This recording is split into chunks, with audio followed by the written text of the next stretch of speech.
Alright, it's day 15. I hiked for miles with that heavy ass backpack. I found a decent valley, and then I've been looking for like a really good place to set camp for like 2 or 3 hours, just looking all over the place. And I found a couple decent. I finally found I found the spot that I'm gonna make it. So give a shot of that. Here's my intended campsite. So like basically right there, that's in the camera zone. I don't know, it doesn't look too bad. It's almost completely flat. It's just barely slanted, and it's kind of clear. It's it's kind of nice and open. I like nice open spots. There's no it looks pretty good up above. I don't see any dead stuff up above, so that's good. Except there's this one thing right here that's just kind of leaning on this tree right here. I'm just gonna knock that over.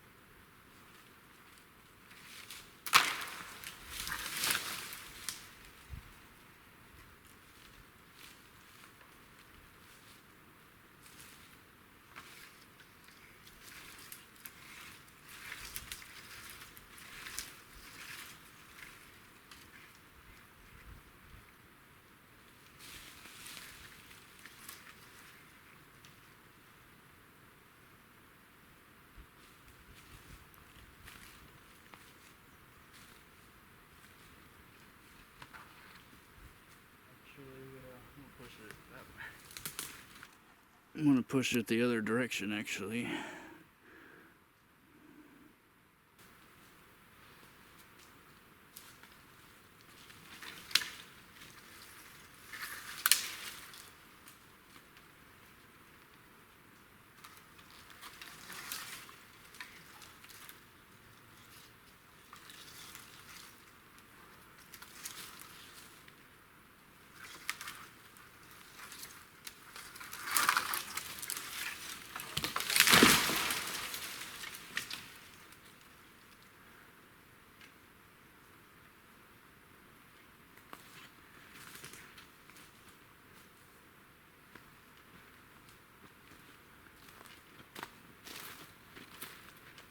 Well, mission accomplished.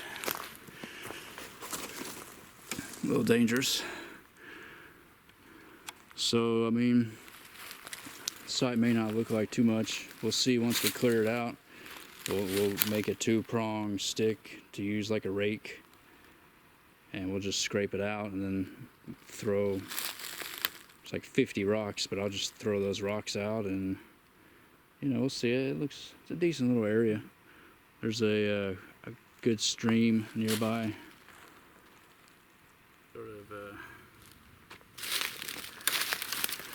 made a little rake broom action with a double.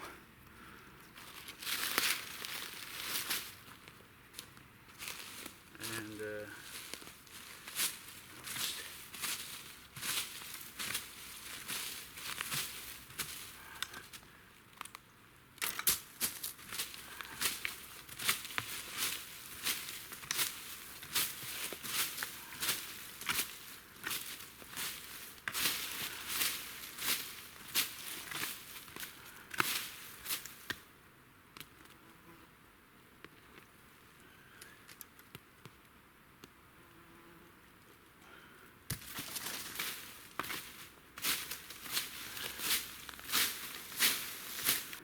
So here's the finished product.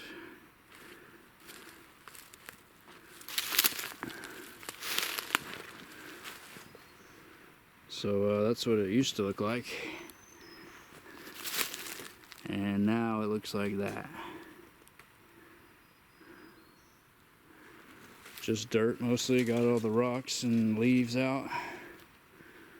And I don't know, you know, doesn't look like much on the camera, I guess, but it's a big difference. So yeah, there you go. Job well done. Always got to do that, you know, otherwise you're camping right on a bunch of leaves and stuff.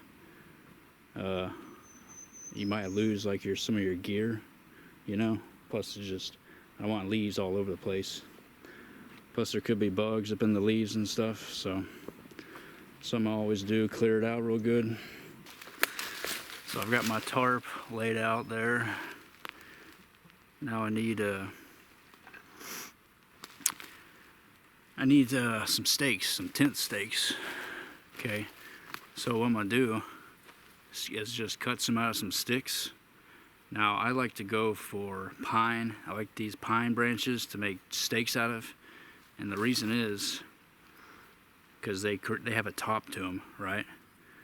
It'll go through the rivet, you know, of the tarp, and then it'll have a catch on the top. These branches will be like a catch. That's why I like them, because they're like, see, it's like one, this is one stake, this is one stake, this is one stake. You know, I'm just gonna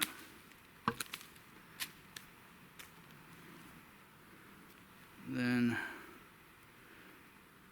cut that, sharpen it a little bit, and that's a tent stake. Get 5 of those because there's 5 rivets.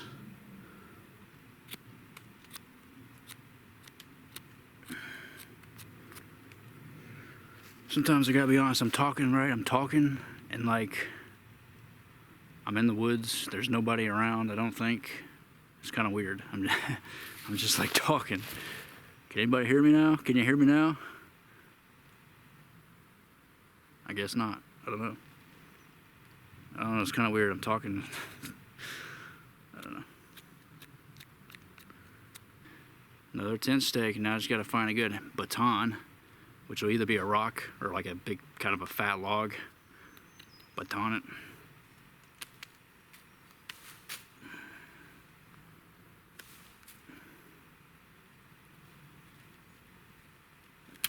I like to use green branches. I don't want to try and deadwood. Deadwood's kind of hard on your knife, you know.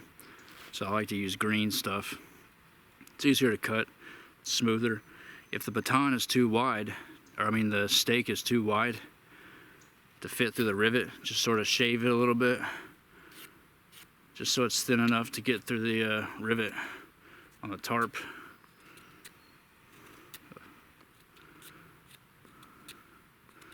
I don't ever use a tent, I just use a tarp, because I don't know, tents like they get like muggy and they sort of block you off from the surroundings. You know, I don't want to go into a tent and just be surrounded by a big or a little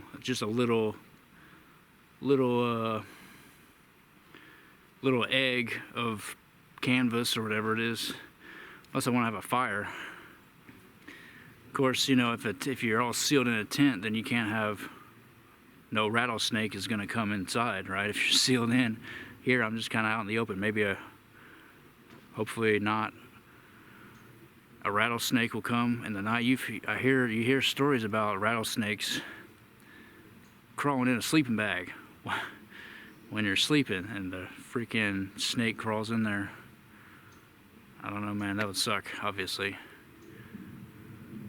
So I try to, actually, because of that, I try to get real sealed up in the you know, I try to not have like, I try to like seal the sleeping bag so it's like there's no big holes, you know what I mean? So it's not just loose, half unzipped with a big space where a snake might just easily wander in. I try to kind of seal it up so that hopefully the snake doesn't see any openings, you know?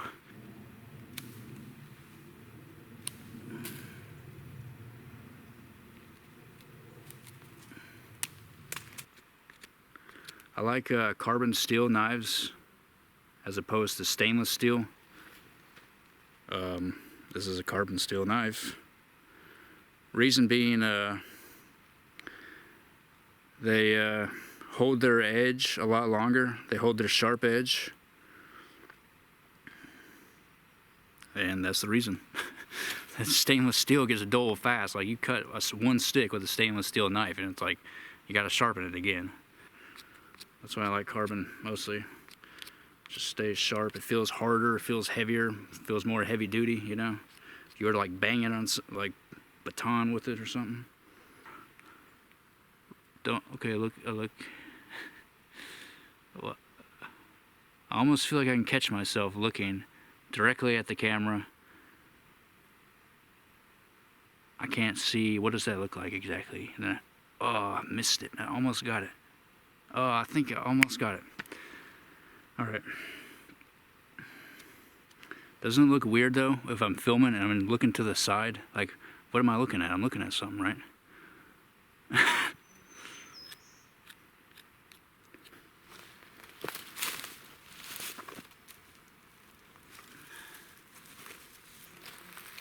Something else I like to do is I like to angle the steak.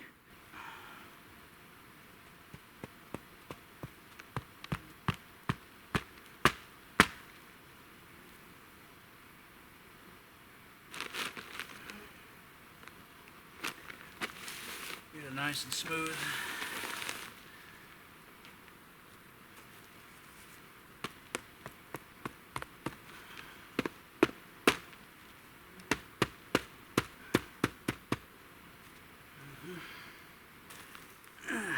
I like to seal it off, you know, seal the back with some weights. Something like that. Some rocks and some, let's see here. Kind of seal it there so nothing comes up under it.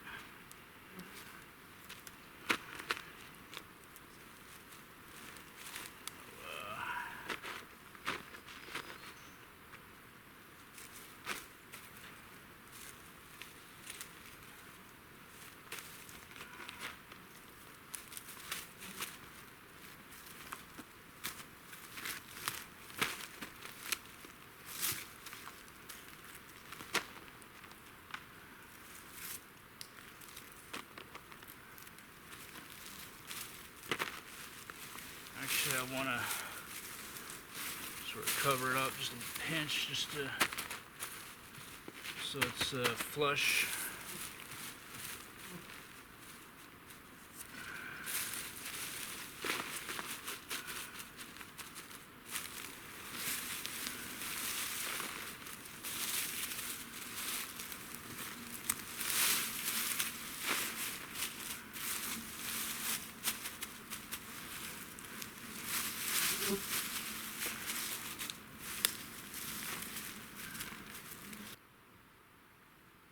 And now I'm just going to tie it up with some 550 paracord.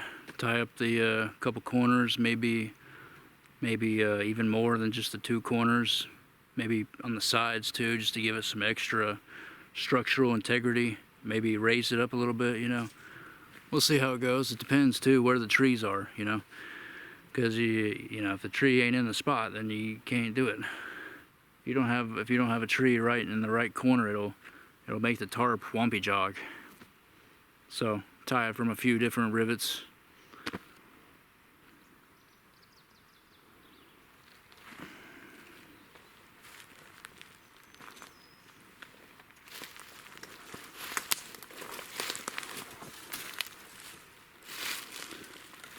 So here's the finished product. Yeah. It's a lean-to with a tarp, a camo tarp. Man, I needed some really long cord.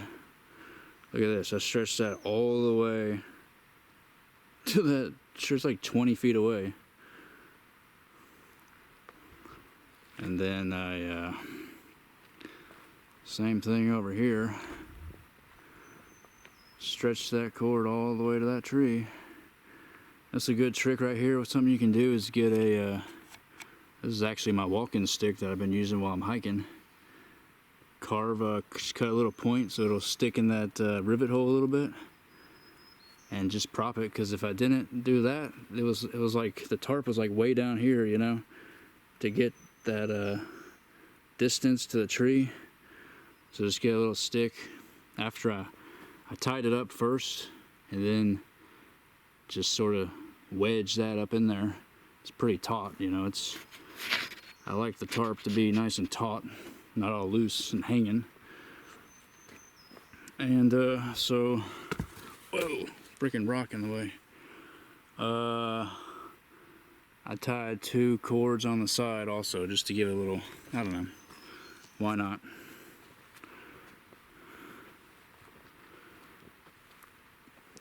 You know, so I tie bowlines around the rivet. It's called a bowline knot. And then I just strangle it around the tree a couple times like that, sort of like a clove hitch. Works really good, it holds it really good. And then, whoa. And then I had to stretch out this cord here. So I just use the double fisherman's knot. That's what that's called. Let's see here. Double fisherman's knot. Really nice knot for attaching 2 pieces of cord together. And there you go.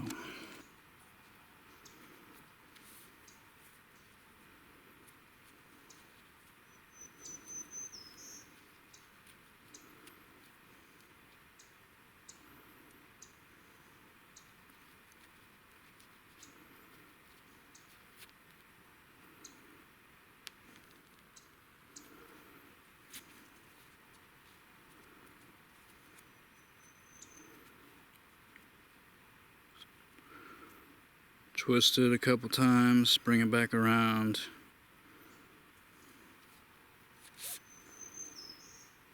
So just take it, twist it around twice.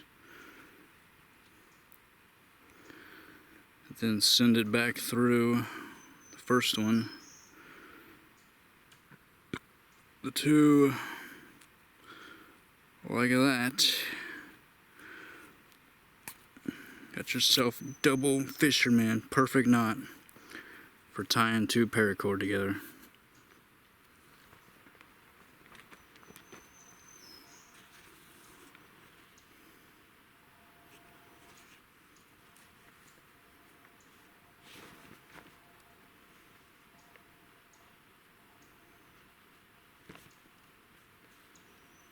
Just a loop.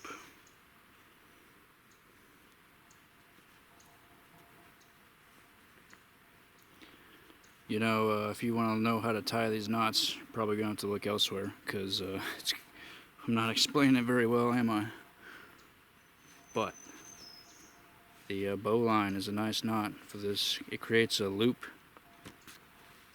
that won't come loose, basically, no matter which way you pull it. Bowline, big fan of the bowline. Double fisherman's.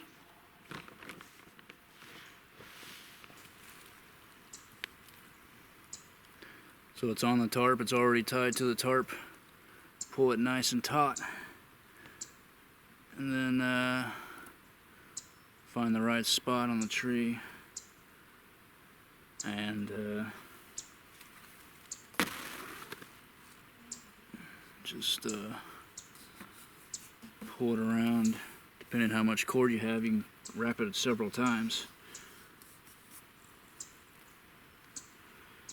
And then put your thumb on it to hold it, the last loop that you made, so now it's all loose right here. Then I'll just weave it in, usually once or twice. I mean, you know, it's just an overhand knot basically. Then just pull it nice and taut. Pull it, make sure you pull it really tight. And it just strangles on itself right there on the tree. That friction, you know, it catches, it holds itself. And I mean, you can make it really tight, and you know, it ain't gonna come off there, buddy, because the more it pulls, the tighter it pulls, the more it catches itself. So really easy knot, and it's really easy to untie. If you want to untie it, you just pull it out like that. It's really easy. Big fan of this knot. I don't think it is actually a knot. It's kind of like a clove hitch, but I just call it a winding strangle knot, I guess. So yeah, we're making good time. We got, it's like sun's going down. You know, it's hard to tell. We might have an hour or so. I don't really know. But I got enough time to make fire. Like to cook up some pasta or something. Some pasta with tuna. But I'm screwing around with the camera, wasting time.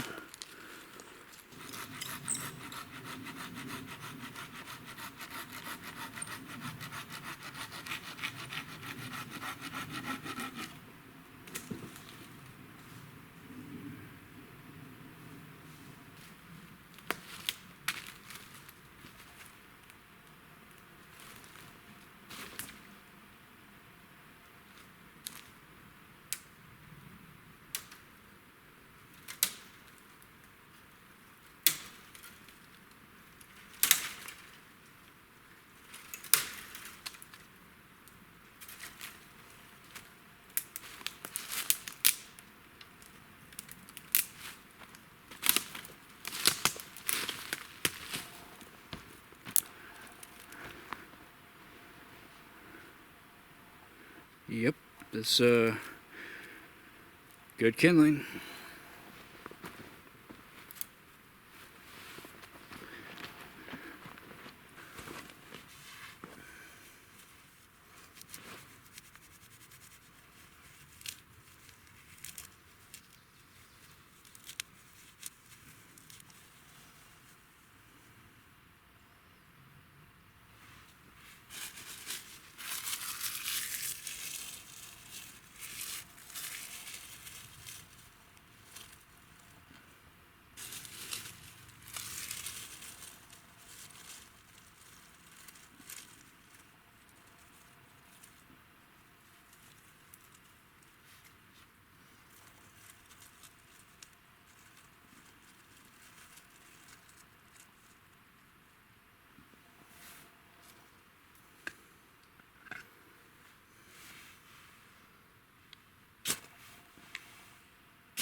Oops, I had it, but I screwed it up, I guess.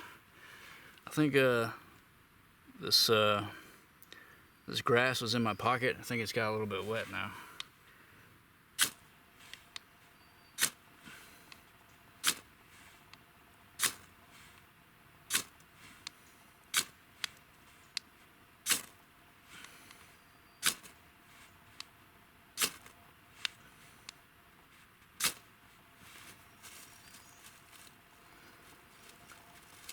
Alright.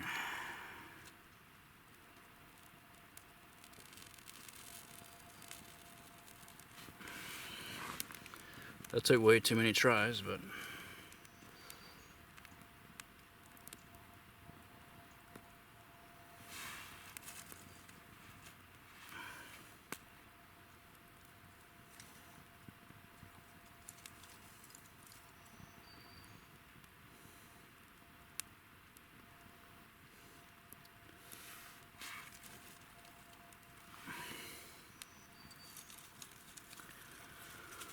Alright, well I got shelter, fire, water, and food.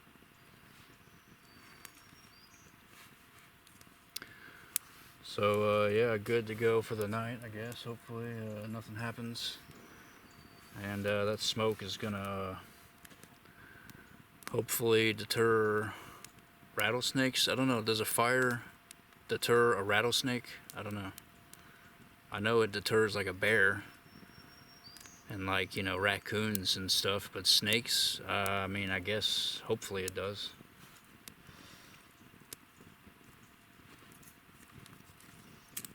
That's actually my biggest concern, is like a freaking rattlesnake coming around, especially since I saw one earlier. But I mean, black bears, I'm not, you know, they could cause a problem, but I'm not too worried, I guess.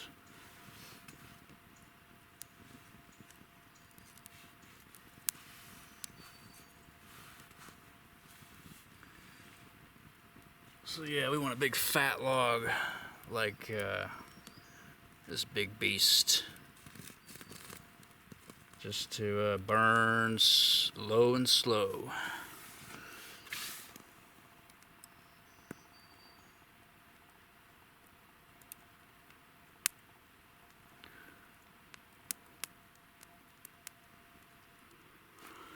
So yeah, there you go, the end of day 15, alone in the woods. It's been a long day, been a haul. Did a lot, we got a lot done today, you know. Plan on just chilling, not doing much for the next few days. Man, I feel like sitting on my ass and chilling and eating a bunch of food and reading, actually.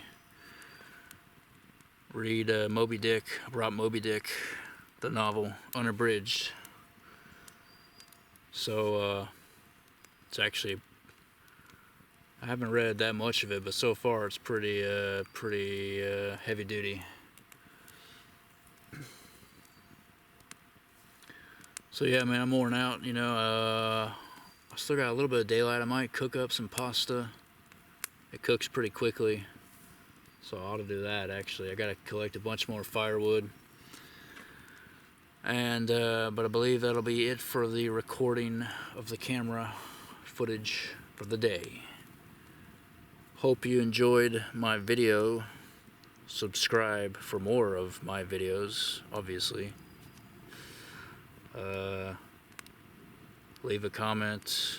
It's kind of weird, I'm out here in the woods and I'm saying leave a comment. It's kind of a strange thing. You know, I got no technology. I don't have any internet access out here.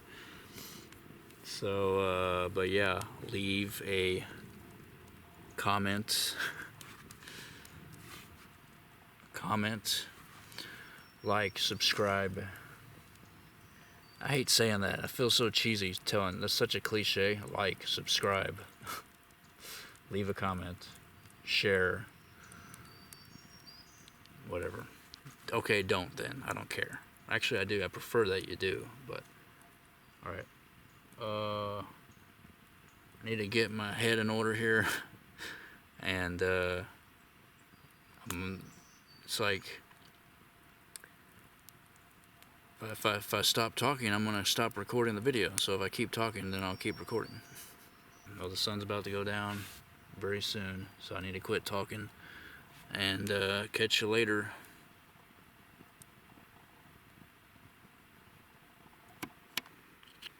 Is that a video? Is that enough footage for a video? One video in the books.